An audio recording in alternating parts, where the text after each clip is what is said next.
for today's video guys ay i-flex ko sa inyo ang aming mga hinanda para sa 40 days ng aking biyanan. Ito po kasi ay isang mahalagang okasyon para sa aming mga Katoliko dahil ito pa ay sinusunod namin. Ito pong 40 days nito ay mula po nung kamatayan ng aking biyanan. Kaya ito guys, sinahanda na namin yung mga lulutuin namin at ito ay binababad na namin para mas magiging creamy o mas masarap pag ito ay niluto na.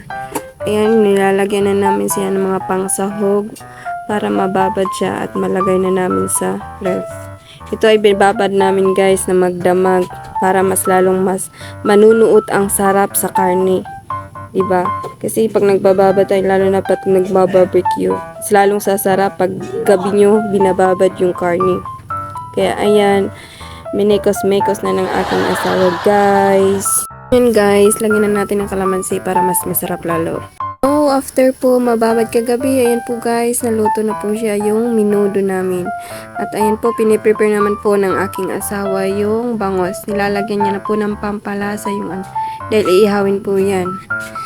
At ito nga po, si kuya na nag-ihaw na po ng barbecue baboy. Yan po yung binabad namin kagabi po. After po maluto lahat, ayan po, pinagsimula na po ang dasalaga dahil dumating na po si Mama.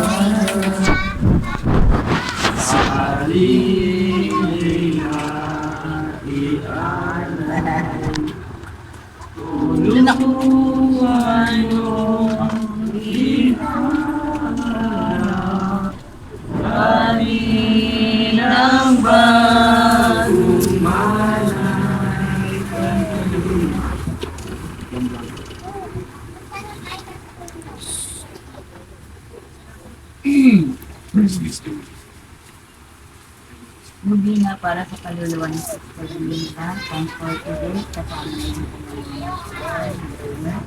Ito siya at bago natin simulan na yating pakinggan ng masalita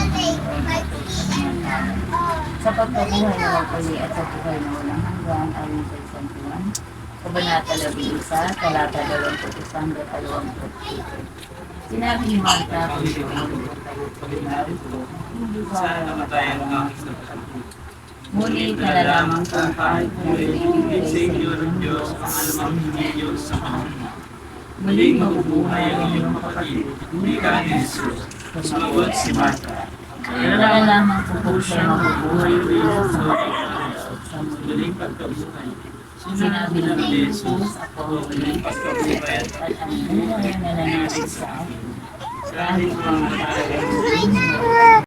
At dahil may baby ako guys, stay ako makababa kasi nagbabantay ako sa baby ko. At present naman lahat ng mga anak ni Mama o aking biyanan. Nandyan din yung mga pamangkin niya. Sumasagot sa dasal. After dasal, ayan na magsikain na ang lahat dahil gutom na 12:00 na ng tanghali. At ayan na po yung mga handa namin sa pang 40 days ng aking biyanan. After nga po nila magsikain, pumunta na po sila doon kay Mama para doon naman po madasalan sa sementeryo. At kasama po lahat ng mga anak ni Mama, maliban sa aking asawa na naiwan dito sa bahay. Dahil siya po ay naglilinis na ng mga pinagkainan. At syempre ang mga nagamit sa pagluluto.